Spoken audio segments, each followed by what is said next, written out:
Hi guys, কেমন আছো সবাই? Welcome to my new blog. আজকে রাতে ভাত কিছুটা দুপুরের বেঁচে গেছিলো, তাই ভাবলাম এটাকে একটুখানি কিছু বানানো যাক। যাদের বাড়িতে এরকম হঠাৎ বাসি ভাত এরকম রয়ে যায়, তো তোমরা আমার মতো এরকম বানিয়ে নিতে পারো, আর খেতেও খুব ভালো লাগে। খুবই সিম্পল। একটুখানি কড়াইয়ে তেল নেবে, কড়াইটা তেল গরম হলে কিছুটা পেঁয়াজ স্লাইস করে কেটে এর মধ্যে পেঁয়াজটাকে হালকা হালকা ভাজবে, একদম ভাজবে না, জাস্ট 1 মিনিট মতো একটুখানি ভাজার পর আমি এর মধ্যে কিছু ভেজিস কেটে নিয়েছিলাম। তোমাদেরও যা ভেজিস অ্যাভেলেবেল থাকবে তোমরা দিয়ে দিতে পারো। ডিম থাকলে ডিমও দিতে পারো, বাট আমি ডিম খাইনি আজকে, সেজন্য ডিমটা দিইনি।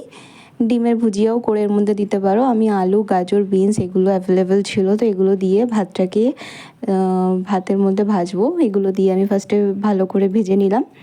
ভেজে নেওয়ার পর একটু সেদ্ধ করে নেবো, নিয়ে জাস্ট সিম্পল মশলা, কিচ্ছু মশলা দেবে না, শুধু নুন আর হলুদ আর একটুখানি সামান্য চিনি, আর কিচ্ছু দেবে না। এটা হচ্ছে আমাদের ছোটোবেলার রেসিপি। ছোটোবেলায় এরকম খুব খেতাম আমরা, আর খুব ভালোও লাগতো। গরম গরম বেশ বাসি ভাত বেঁচে গেলেই এইরকম খেতাম, একদম ফ্রাইড রাইস টাইপের। তখনকার দিনে ফ্রাইড রাইস ছিল এটা আমাদের।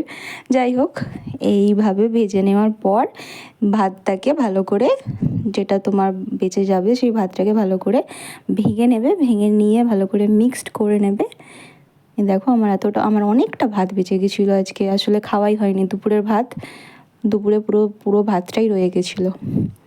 তো এভাবে পুরো আলু, বিনস যা সবজি ভাজার হয়ে যাওয়ার পর এরপর আমি দিয়ে দেবো এর মধ্যে ভাতটাকে। ভাত ভালো করে এর মধ্যে নুন আর হলুদ তো প্রথমেই দিয়ে দিয়েছি। ভাতটাকে শুধু ভালো করে ভেজে নিতে হবে এর সাথে।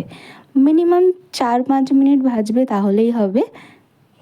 আর কোনো রকম এক্সট্রা মশলা দেওয়ার দরকার নেই। এটা একদম সিম্পল, শুধু এর মধ্যে একটু কাঁচা লঙ্কা দেবে, বেশ ভাল লাগে। নিয়ে আমার ভাত ফ্রাই রেডি, একদম ঘরোয়া ফ্রাইড রাইস।